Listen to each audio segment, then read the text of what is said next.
Shalom, peuple de Dieu. Shalom, le serviteur de Dieu. Shalom, que Dieu vous bénisse. Tous ceux qui se donnent de peine, tous ceux qui se mobilisent, tous ceux qui donnent vraiment leur temps pour l'avancement de Dieu, pour l'avancement de l'œuvre de Dieu, tous ceux qui obéissent à l'appel, tous ceux qui se disposent. Il y a ceux qui laissent des choses, il y a ceux qui abandonnent certaines choses pour se concentrer vraiment pour l'avancement de l'œuvre de Dieu. Il y a les serviteurs qui se donnent vraiment comme il faut. Ils donnent leur temps, ils donnent tout ce qu'il faut pour que l'œuvre de Dieu puisse aller en avant. Que le Seigneur vous bénisse, que le Seigneur vous récompense vraiment. Il y a ceux qui travaillent jour et nuit. Il y a le serviteur de Dieu surtout encore. Bon, pas pour dire que seulement en Europe, mais surtout en Europe avec les emplois du temps compliqués, avec les temps déjà qui compliquent. Il y a des fois la neige, il y a des fois le froid, il y a des fois la chaleur insupportable, mais il y a ceux qui se donnent vraiment pour l'avancement de l'œuvre de Dieu. Partout dans le monde, même en Afrique, il y a même des conditions difficiles. Il y a ceux qui manquent même des moyens de se déplacer. Ils prennent de bus en bus pour aller proclamer l'évangile de l'Éternel. Que Dieu vous bénisse, que Dieu vous récompense. Car l'œuvre n'est pas facile. L'œuvre n'est pas facile, mais avec cet enthousiasme, avec cet courage, Dieu continuera à guider vos pas, afin que vous puissiez avoir tout le nécessaire, tous les moyens nécessaires pour transmettre la parole de Dieu dans la joie, dans la paix. C'est que je vais nous dire à ce moment que restons fidèles à Dieu. Restons toujours fidèles à Dieu. La Bible dit, celui qui vous a appelé est fidèle. 1 Thessaloniciens 5, 24. Celui qui vous a appelé est fidèle. C'est lui qui fera les choses. Ce n'est pas nous, mais c'est l'appel qui fera les choses. 1 Thessaloniciens 5, 24. Celui qui vous a appelé est fidèle. Et c'est lui qui le fera. C'est lui qui va faire les choses. Car à chaque appel, il a disposé les moyens afin de rendre cet appel tranquille, afin de rendre cet appel facile. Il a disposé les choses. Dieu ne peut pas t'appeler pour te compliquer la situation. Dieu ne peut pas marcher avec une personne en lui compliquant la tâche. Non, Dieu n'est pas comme ça. À chaque appel, il a déjà préparé comment tu vas travailler. Il a déjà planifié tout. Il y a certaines choses, c'est seulement notion de temps. C'est seulement avoir la patience. C'est quelque chose qui sera réglé rapidement. Mais ce temps-là que tu traverses, peut-être il faut prendre des transports avec des complications, avec peut-être des difficultés d'argent pour aller évangéliser, pour amener l'évangélisation. Peut-être ce temps-là est juste court. Est juste et court. Parce que Dieu a planifié toutes choses. Avant que qu'il puisse t'appeler, il avait déjà planifié. Ce n'est pas que pendant qu'il t'a appelé, et il commence à penser comment je vais faire pour que cet appel aille en bon. Non, Dieu n'est pas comme ça. Avant de t'appeler, il avait déjà tout planifié. Il sait chaque point, il sait chaque virgule, il sait chaque espace jusqu'à la fin de ton appel. Le problème que nous devons rester fidèles. Celui qui vous a appelé est fidèle. 1 Thessaloniciens 5, 24 nous le dit. Celui qui vous a appelé est fidèle. C'est lui qui le fera. C'est lui qui accomplira les choses. Et ce n'est pas nous. Donc c'est inutile vraiment de se battre pour que... Non, Dieu lui-même a planifié les choses. Ce qu'il nous demande, c'est seulement rester fidèle. Être fidèle, rester fidèle avec lui.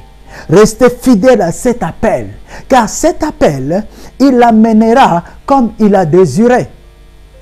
Que Dieu vous bénisse, serviteurs de Dieu. Que Dieu vous bénisse, servante de Dieu. Que Dieu vous visite, vous assiste vraiment, afin que l'œuvre que vous portez, l'œuvre que vous avez de Dieu, l'œuvre que lui a mis à vous, puisse prospérer comme lui-même le désire. Car, moi je dis, en nous, nous avons des bombes, pas pour exploser le monde, mais c'est pour ramener le monde au bon sens. Le monde a perdu le bon sens. L'être humain a perdu le bon sens. Voyons aujourd'hui, le matériel devient plus que l'homme. Ce que j'avais dit précédemment, Dieu a dit dominer sur les poissons, sur les animaux, sur tout ce que j'ai créé.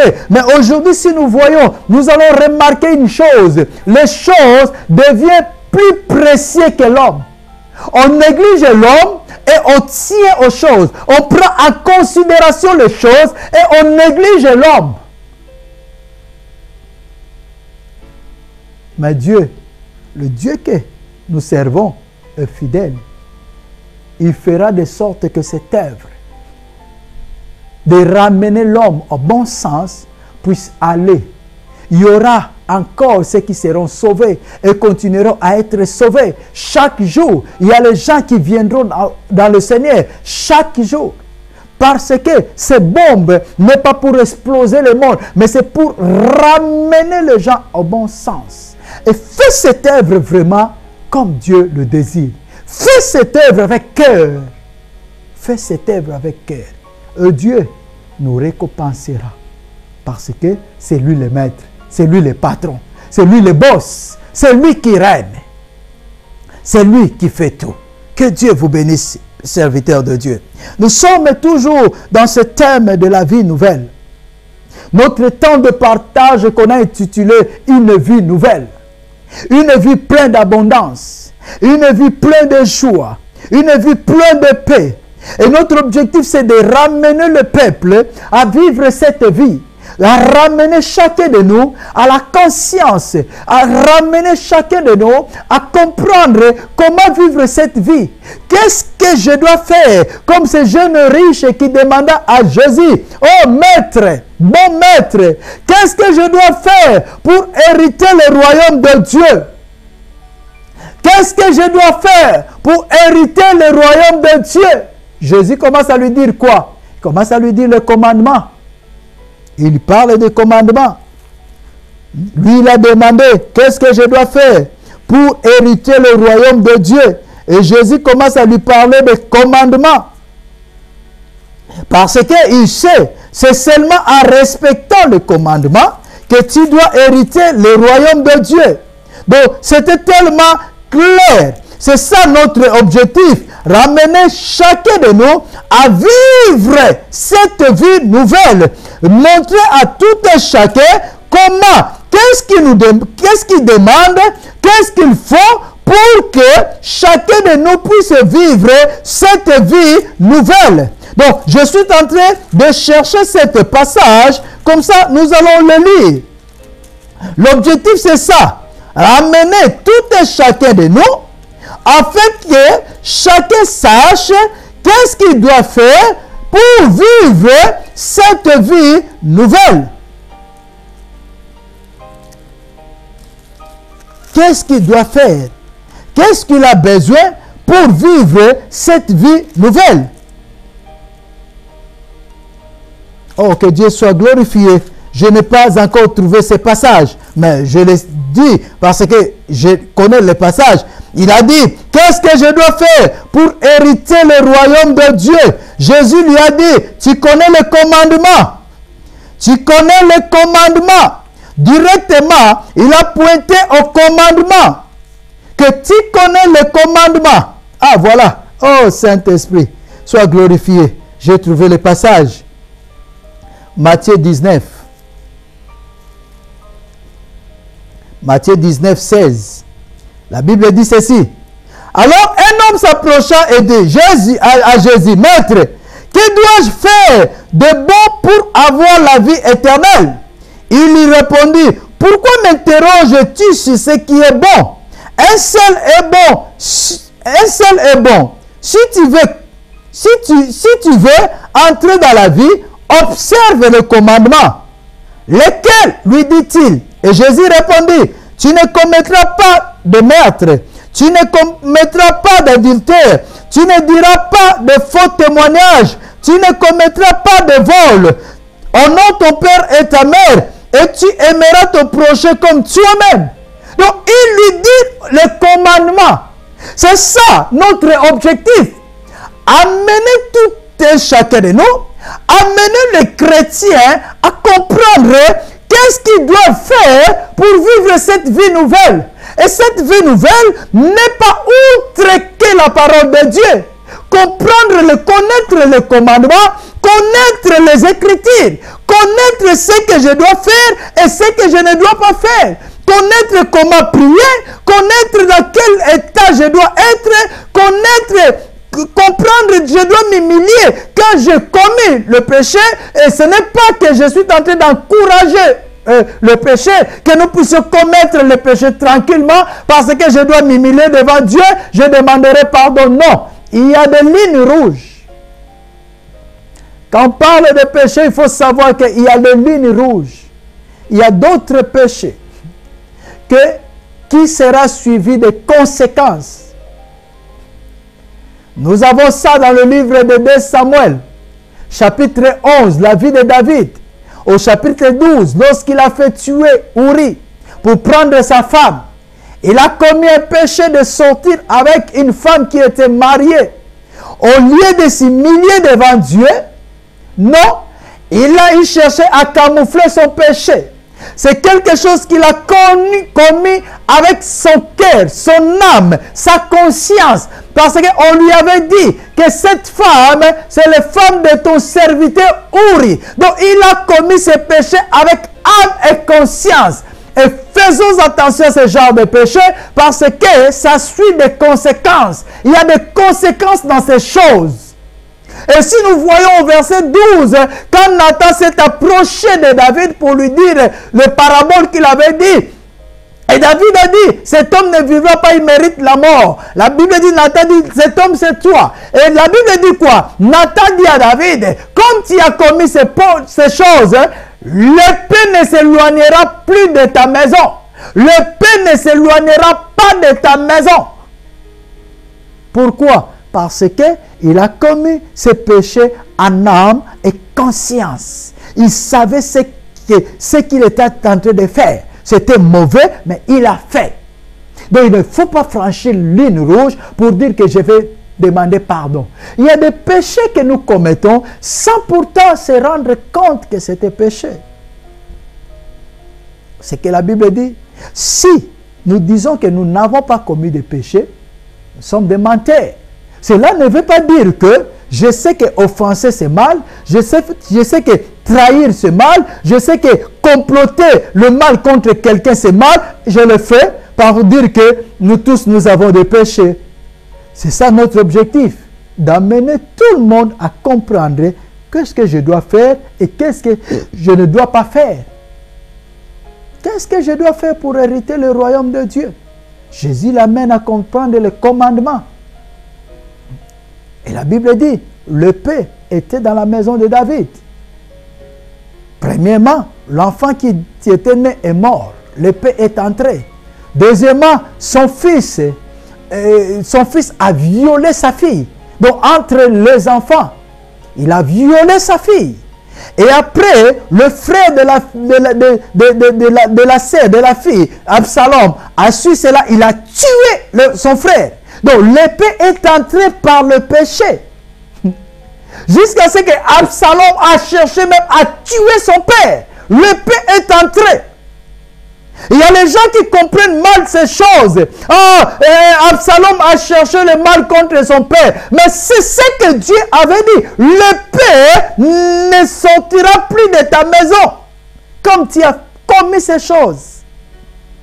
Donc il faut vraiment être attentif.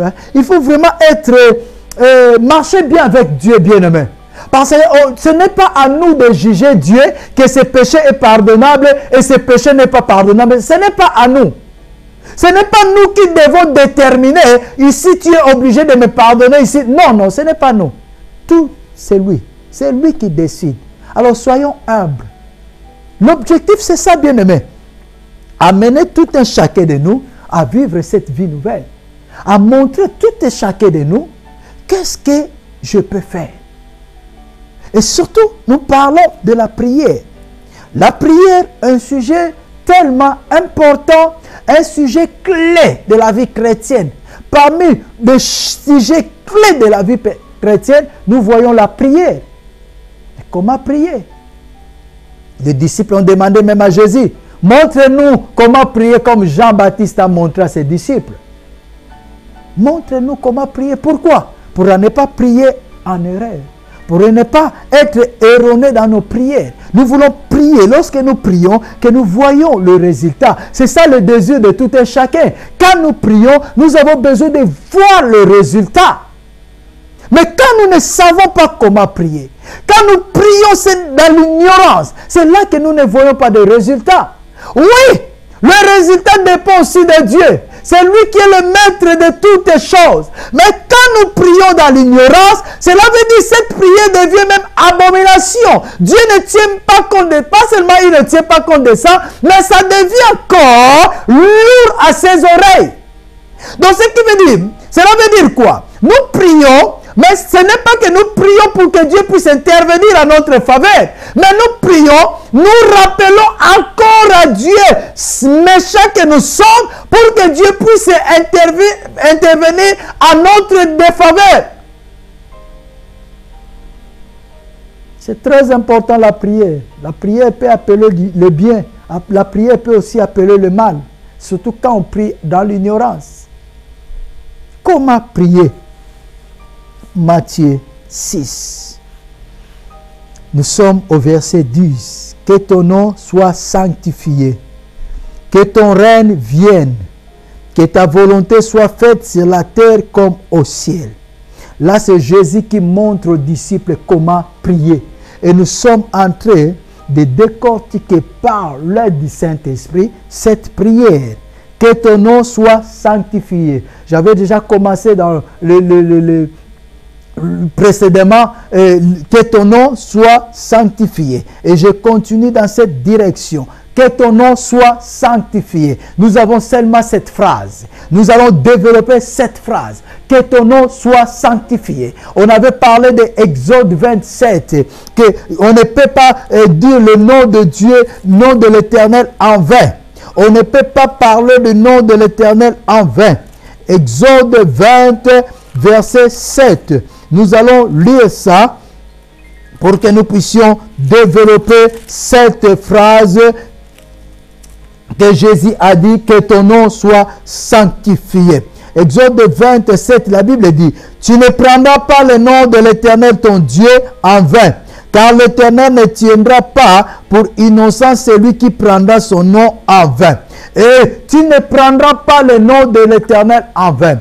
La Bible dit encore, Jésus dit, dans le dernier jour, les hommes rendront compte de toutes sortes de paroles qu'ils avaient dit de leur bouche, de toutes sortes de paroles qu'ils avaient prononcées dans leur bouche, de toutes sortes de choses, de tout le temps qu'ils avaient pris la prière comme un sujet de distraction, de tout ce temps qu'ils avaient pris le nom de Dieu comme un sujet de distraction. À cause de vous que mon nom est blasphémé, vous parlez du nom de l'Éternel, mais de même bouche qui sort la bénédiction, c'est la même bouche qui sort la malédiction. La même bouche qui parle du nom du Seigneur, le même être humain fait des choses qui sont différentes de ce qu'il devait faire.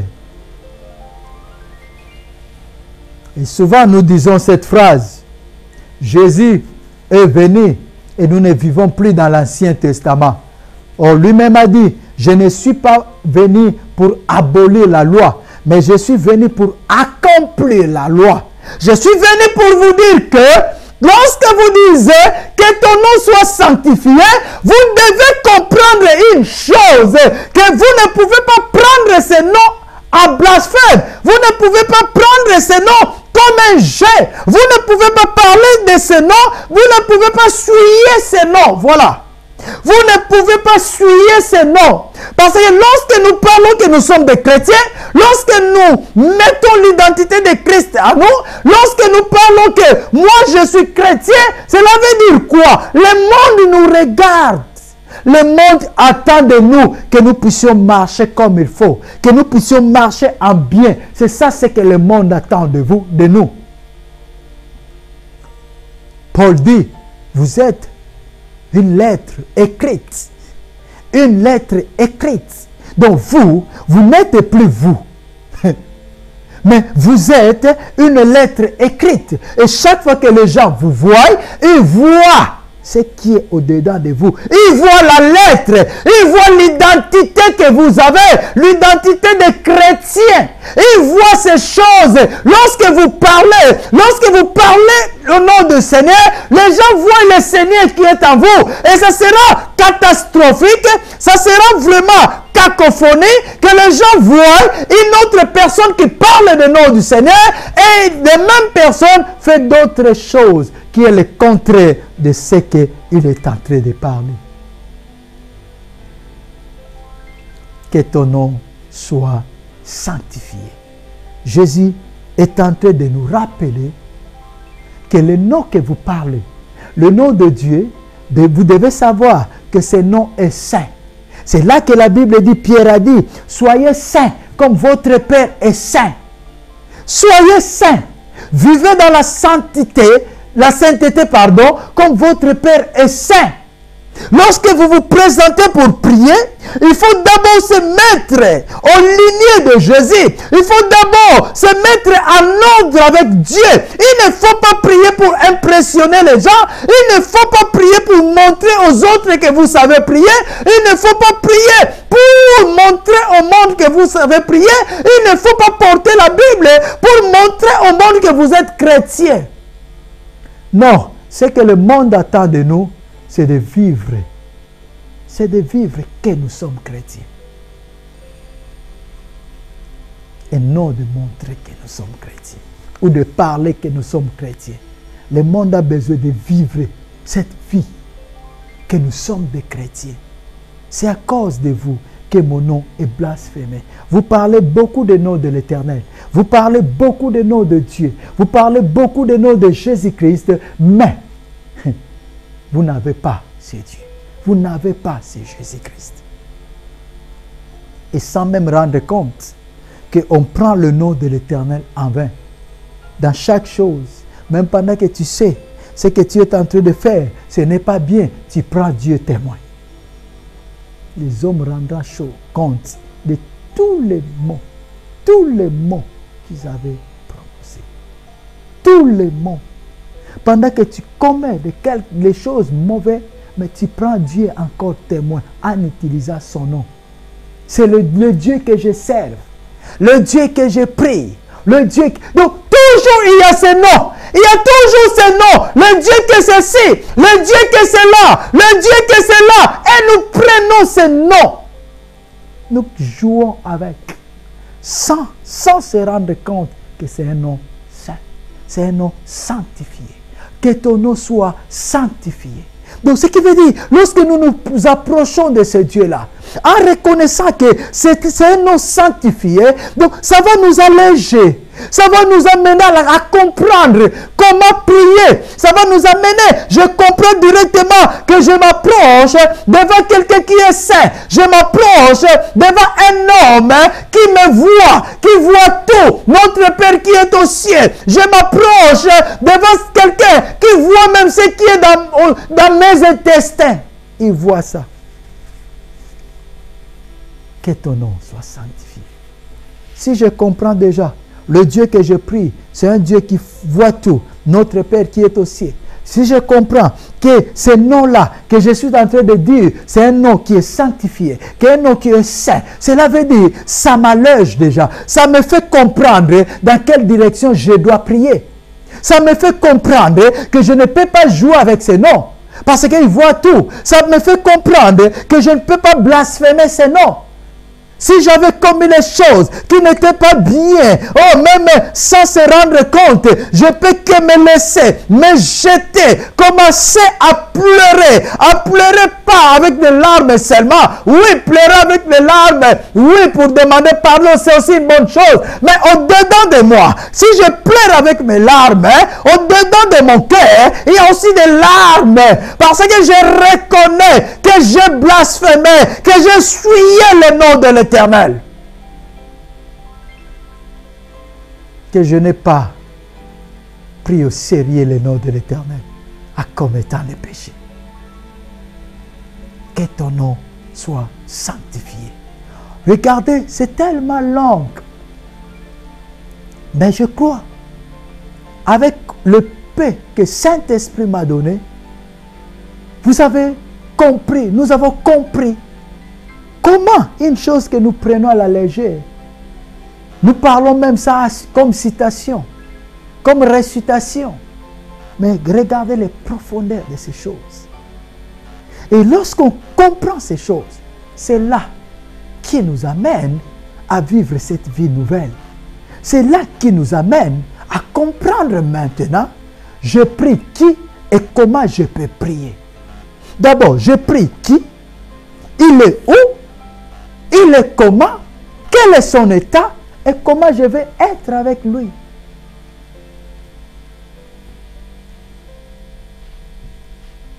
C'est à cause de vous que mon nom est blasphémé.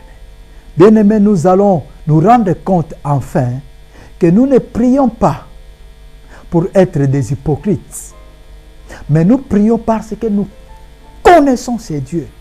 Nous ne prions pas pour impressionner le monde, pour impressionner les autres, mais nous prions parce que nous comprenons que c'est le seul moyen de se communiquer avec Dieu. Et nous ne pouvons pas prier dans l'ignorance. Nous ne pouvons pas prier comme tout le monde. Nous devons prier en respectant les normes. L'objectif, c'est ça, amener tout et chacun à comprendre comment je dois prier. Comment je dois alléger les choses. Comment? C'est ça l'objectif. Parce que la prière a une puissance. La prière, c'est vraiment la façon que nous parlons avec Dieu. La prière, c'est quelque chose d'exceptionnel. Et si nous comprenons comment prier, c'est là que ça sera bénéfique dans nos vies. Je vous bénis encore au nom de notre Seigneur Jésus-Christ. Et j'espère que par son amour, par sa grâce, il va nous accorder un autre temps que nous allons partager ensemble. Que Dieu vous bénisse dans le nom de Jésus. Amen.